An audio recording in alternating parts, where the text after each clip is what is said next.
At yo, what's up guys? For today's video vlog natin ay magluluto tayo guys ng sinampalukang manok. Ang tawag ng iba ay tinola or sinigang guys. Pero nakasanayan ko na tawag sa kanya ay sinampalukang manok guys. Ayan.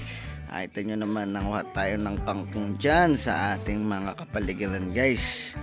At hinihimay-himay na natin yan guys para naman habang naghihimay tayo ay matapos natin ng maagang ating pagluluto para sa ating tanghalian guys.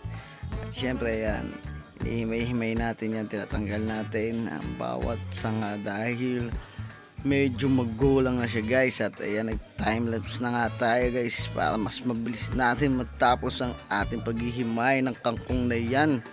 Sa kangkong pa lang talaga namang ubos pati pantubos. At ayan na nga guys, sinugasan na natin, sinunod na natin ang sitaw guys. Sinugasan natin yung sitaw dyan guys. At syempre himayin din natin yan. At yung mga rekado natin ay ihahanda na natin yan guys. Ayan o, himay na natin yan dahil medyo mahal din ang sitaw. Yung 10 piso mo siguro mga 6 hanggang 7 perasong sitaw lang yan guys. At ayan na guys, umpisa na tayo maggayat ng okra guys. Ginahit natin yung okra. At syempre guys, nagsayang na rin tayo dyan. At ayan, naayos natin yung camera natin dahil hindi nakikita pagkagayat. Ayan, ginahit na natin ng luya guys, halagang 5 piso luya ay meron na tayo. At ayan, sibuyas, ginahit na natin guys. So, talaga naman binlisan na natin ang paggilos. At ayan nga guys, ang ating manok. At ito na ang ating mga kailangan guys. Yan ay frozen, nilaga natin at sinap-chop natin. Pero hindi natin na-video ang kailangan natin sibuyas at luya. At syempre ang Knorr chicken cubes and sinampalukan original na powder, tsaka bechin, asin guys. Syempre kailangan natin ang asin. At syempre yung mantika natin guys. Ayan yung mantika natin, yan, paubos na yung mantika natin. At ayan guys, binuksan na natin ang apoy sa kalan para tayo mag-umpisa na ng ating paggigisa guys. Ayan yung okra, salagang 10 pisong okra. At ayan, nasa ilalim yung sitaw guys, 10 piso lang din ang bili natin dyan guys. Yung kangkong, ganun din, 15 pesos isang tali, pero dinagdagan na lang natin dyan sa ating kapaligiran yung kangkong para dumami siya guys. Yan, sinampalukang kangkong dahil sobrang daming kangkong guys. Yan ang tinatawag na sinampalukang kangkong. At ayan na nga guys, hintayin natin, pinatay natin.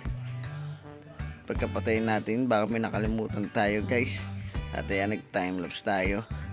Nagpalit tayo ng lagayan guys dahil medyo marami talaga. Pagdakot ko sa kango, sobrang dami, kaya naisipan kong dito lang mag-isa sa kaserola na to kasi mas malaki to, malalim. Ayan na nga guys, ginasa natin yan. Pero guys, dyan lang natin muna siya igigisa. Pero ayan, nalagyan natin ng tubig. At syempre guys, hindi tayo dyan magpapakulo ng tuluyan. At ayan na nga guys, lumipat na tayo sa ating labasan guys. Ayan, nakita nyo naman, inanda ko na sa labas ang mga ibang pangangailangan natin.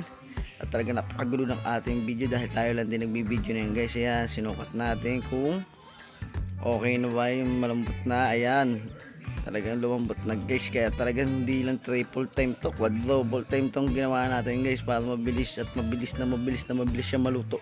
At ayan na nga guys, nilagyan na natin ang sinigang mix at ng gulay. Siyempre ititira natin yung ating kangkong guys. Pagkalagay natin ng sinigang mix guys, konting kulo lang, tinikman na natin yan guys. Tingnan natin kung okay na yung lasa. Ayan guys, okay na talaga yung panlasa, kaya ilagay na natin ang isang plangga ng kangkong guys. Ayan na nga, apakadami niya guys. Pero syempre haluin din natin yan guys. Ayan guys, kita nyo naman yan. Sansay, ganyan tayo magluto pag bisabaw, sansay ang ginagamit guys. Tapos pag mga perito, sandok, ganun. O pag may pasta, na tayo niluluto o kaya mga macaroni, sipit ang ginagamit natin. Ganyan tayo katindi magluto guys. At ayan na nga guys, hintayin na lang natin maluto. Half cook lang ang gagawin natin sa kangkong guys, dahil hinimay naman natin sila at hindi natin sinama yung mga magugulong na sanga niya, at may naiwan pang isang peraso guys. At ayan na nga guys, tapos na tayo, kumain na tayo, let's go.